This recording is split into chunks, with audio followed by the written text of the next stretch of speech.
सुलेमान अलैहिस्सलाम ने अल्लाह रब्बुल इज़्ज़त से एक दुआ की, कहा परवरदिगार मुझे एक ऐसी बादशाहत दे जो तूने किसी को ना दी हो। सुलेमान अलैहिस्सलाम ने यह दुआ की, अल्लाह रब्बुल इज़्ज़त मुझे ऐसी बादशाहत, ऐसी शहनशाहत दे कि तूने जो किसी को ना दी हो। अल्लाह रब्बुल इज़्ज़त ने जिब्राइल अमीन के हाथ से उनके लिए एक इम्तिहान भेजा। जिब्राइल अमीन ने उनके सामने 3 चीज़ें लाकर रख दी और सुलेमान अलैहिस्सलाम से कहा कि इसमें से एक ऐसी है जो अल्लाह ने सिर्फ आपके लिए चुनी हुई है। मैं आपके सामने तीनों रखता हूँ। अल्लाह ने कहा आप जो चुन लेंगे वो आपकी हो जाएगी। तो उन्होंने पहली चीज़ रखी शोहरत, दूसरी चीज़ रखी दौलत और तीसरी चीज़ इल्म रखा। जब जिब्राइल अमीन ने इल्म रखा सुलेमान अलैहिस्सलाम के सामने तो सुलेमान अलैहिस्सलाम मुस्कुरा दिए, कहा परवरदिगार मुझे माफ़ कर दे, मेरी दुआ गलत थी, मुझे अब बादशाहत नहीं सिर्फ इल्म चाहिए। जब सुलेमान अलैहिस्सलाम ने इल्म लिया, एजुकेशन ले ली, नॉलेज ले लिया, तो जिब्राइल अमीन ने दौलत और शोहरत से कहा कि चलो वापस चलो, तुम्हें सुलेमान ने ठुकरा दिया है। तो दौलत और शोहरत वहाँ कह पड़ी हम कहीं नहीं जा सकते।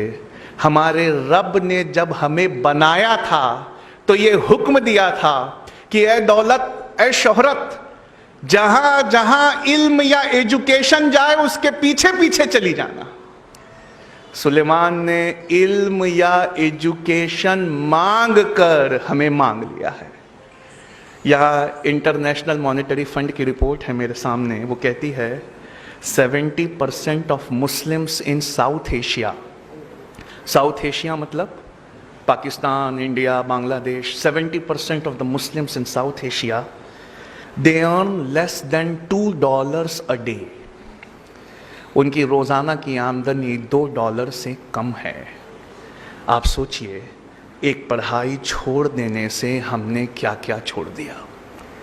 एक पढ़ना छोड़ देने से हम कहाँ से कहाँ चले गए। 2016 के दिसंबर में नोबेल प्राइज़ दिया गया, पिछले साल का, इस साल का होने वाला है। 2016 के दिसंबर में जब नोबेल प्राइज़ दिया गया तो एक जापानी बायोलॉजिस्ट थे, उनका नाम है योवोशूरा ओशिमी। इनको नोबेल प्राइज़ फॉर मेडिसिन दिया गया, नोबेल प्राइज़ फॉर मेडिसिन। योवोशूरा ओशिमी की से पूछा गया कि आपने ऐसी क्या चीज़ बनाई है कि दुनिया का सबसे बड़ा इनाम नोबेल प्राइज़ आपको दिया जा रहा है। तो उन्होंने कहा कि मैंने कैंसर की संभवता, कैंसर की पॉसिबल दवा खोज ली है। तो दुनिया ने बड़ा ज़ोर से उनका स्वागत किया, कहा आपने कैंसर की दवा खोज ली? कहा नहीं, दवा नहीं, लेकिन एक क्योर, एक प्रिकॉशन मैंने खोज लिया है। तो दुनिया ने पूछा बताइए ऐसा क्या किया जाए जिससे कैंसर नहीं होता। तो उन्होंने कहा कि जब हम भूखा रहते हैं और हमारी बॉडी के न्यूट्रिएंट्स ख़त्म होने लगते हैं, जब हम भूखा रहते हैं तो हमारे जिस्म के सड़े गले हिस्से को हमारी बॉडी खाने लगती है। जिस्म के सड़े गले हिस्से को हमारी बॉडी खाने लगती है। इसे ऑटोफैगी कहते हैं। अगर आप चाहते हैं कि आपके जिस्म के अंदर के गलीच हिस्सों को, सड़े गले हिस्सों को आपका जिस्म खा ले तो आपको भूखा रहना चाहिए। ये खोज मैंने की है। जब बॉडी ऐसे हिस्सों को खाने लगेगी तब कैंसर का क्वांटम या परसेंटेज कम हो जाता है। कहा डॉक्टर योवोशूरा ओशिमी, एक इंसान को साल भर में कितने दिन भूखा रहना चाहिए कि उसमें कैंसर ना पाया जाए? तो उन्होंने कहा 20-25 दिन, तकरीबन 9 से 10 घंटे भूखा रह जाए अगर, तो उसकी बॉडी उसके हिस्सों को खा लेगी, उसे कैंसर नहीं होगा। या रसूल अल्लाह सल्लल्लाहु अलैहि वसल्लम, आज समझ में आया आपने मोमिन पर रोज़े फ़र्ज क्यों किए। आज समझ में आया।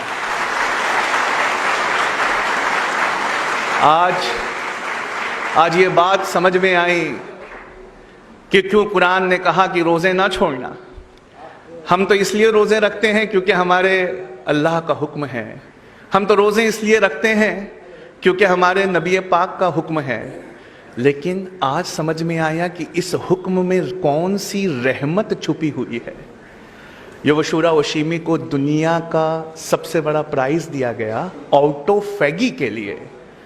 ऑटोफैगी यानी जिस्म अपने सड़े गले हिस्से को खा ले। आज से 1438 साल पहले कोई ये हमें दे गया, बस हमारा नज़रिया कुछ और था, हमने उसे दीनी पढ़ाई कहकर ठुकरा दिया। एक जापानी उठा, उसने उस पर रिसर्च की, उसने उसे दुनियावी पढ़ाई से मिलाकर देखा। आज दुनिया ने उसे दुनिया का सबसे बड़ा प्राइज़, नोबेल प्राइज़ दे दिया। ऐ बच्चों, तुम क्यों नहीं पढ़ते? तुम क्यों नहीं कोई चीज़ को रिसर्च की तरह लेते? तुम क्यों नहीं कोई चीज़ को उस तरह देखते जिस तरह देखे जाने का हुक्म है? अल्लाह रब्बुल इज़्ज़त कुरान में फरमाता है, तुम गौर क्यों नहीं करते कि अल्लाह ने ये कायनात कैसे बनाई है? हम में से कितने हैं जिसने ये गौर किया? मेरा ज्योग्राफी का क्लास होता है दिल्ली में, वहाँ मैं रॉजर बेकन को हमेशा कोट करता हूँ। सर रॉजर बेकन ये एक बहुत बड़े साइंटिस्ट थे, 12th सेंचुरी के, यूरोप के फादर ऑफ साइंस कहा जाता है इन्हें। इन्होंने साइंटिफिक रिवॉल्यूशन लाया था यूरोप में।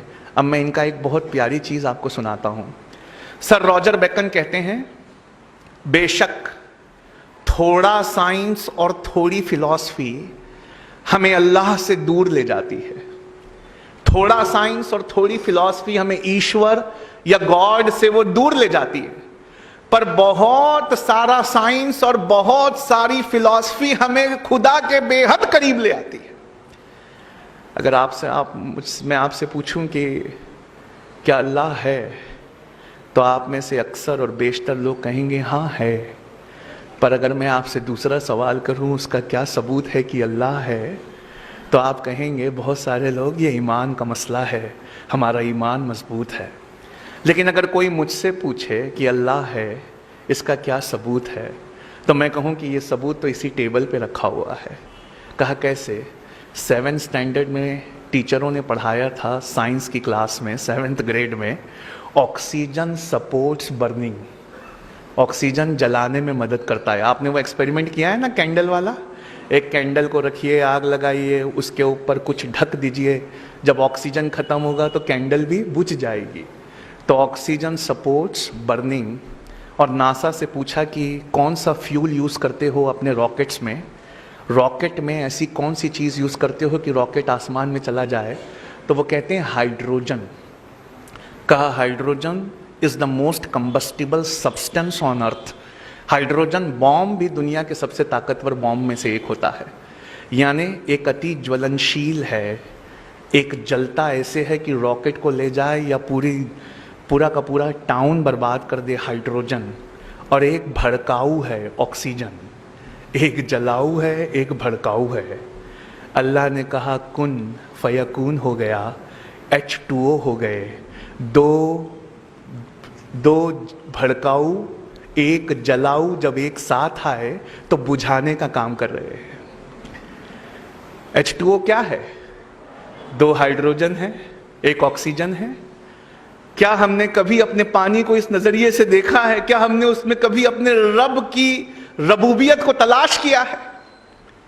एक इतना ज्वलनशील है कि रॉकेट्स को आसमान में ले जाता है, और एक ऐसा है जो जलने में सपोर्ट करता है। अल्लाह ने कहा कुन, एक हो जाओ, फयकून, एक हो गए, बुझाने का काम कर रहे हैं। मतलब प्रॉब्लम हमारे नज़रिए में है। हमने दीन और दुनिया को बांट दिया, सोचा कि दीन की पढ़ाई कुछ और है, दुनिया की पढ़ाई कुछ और है। दरअसल ऐसा नहीं है। इस्लाम में सब्जेक्ट के हिसाब से दीन और दुनिया की पढ़ाई नहीं को तकसीम नहीं किया जा सकता। इस्लाम में सब्जेक्ट के हिसाब से एजुकेशन को सेग्रीगेट नहीं किया जाता। इस्लाम में नीयत के हिसाब से पढ़ाई को सेग्रीगेट किया जाता है। एक एग्जांपल देना चाहूँगा। मान लीजिए हम में से कोई आलिमत का कोर्स कर रहा है, वो कुरान और हदीस पढ़ रहा है, लेकिन उसकी नीयत ये है कि मैं बड़ा होकर कुरान और हदीस सुनाकर पैसे कमाऊंगा। तो बताइए अब वो दीनी पढ़ाई हुई कि दुनियावी पढ़ाई हुई? दुनियावी हुई। और कोई MBBS कर रहा है, कोई लॉ कर रहा है, कोई इंजीनियरिंग कर रहा है, इस नीयत से कर रहा है कि मैं एक ज़रूरतमंद की मदद करूंगा। तो क्या ये दीनी पढ़ाई हुई कि दुनियावी पढ़ाई हुई? ये दीनी पढ़ाई हुई। मतलब साफ है बच्चों, जो आप पढ़ रहे हो उसमें एक अच्छी सी नीयत जोड़ लीजिए। मेरी पढ़ाई, मेरी रिसर्च, ए अल्लाह, दुनिया के दबे हुए कुचले हुए लोगों के लिए है, मैं उनको एम्पावर करूंगा। डॉक्टर नॉर्मन बोरलॉग ने जब पहली बार ड्वार्फ वेराइटी ऑफ वीट की खोज की थी ग्रीन रिवॉल्यूशन में, डॉक्टर नॉर्मन बोरलॉग ने जब पहली बार गेहूं खोजा था जो दुनिया की भूख मिटा सकता था, तो दुनिया ने डॉक्टर नॉर्मन बोरलॉग से यह कहा था, फादर ऑफ ग्रीन रिवॉल्यूशन से, कि आप जितना सोना मांगे हम उतना सोना देने के लिए तैयार है, जितनी दौलत मांगे हम उतनी दौलत देने के लिए तैयार है, बताइए आप क्या चाहते हैं। उन्होंने कहा, मैं कुछ नहीं चाहता, मैं चाहता हूं कि ये गेहूं, ये ग्रीन रिवॉल्यूशन का गेहूं गरीबों में मुफ्त में तकसीम कर दिया जाए। मैं अपनी टेक्नोलॉजी के लिए कुछ भी चार्ज नहीं करूंगा, बस मैं भूखों की भूख मिटाना चाहता हूं।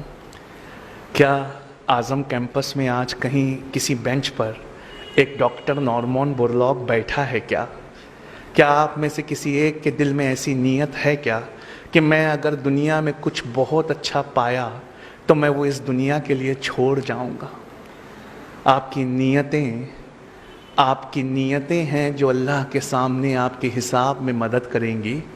बुखारी की पहली हदीस अल अमालु बिन्निया है, अमल का सारा दारोमदार नीयत पर है।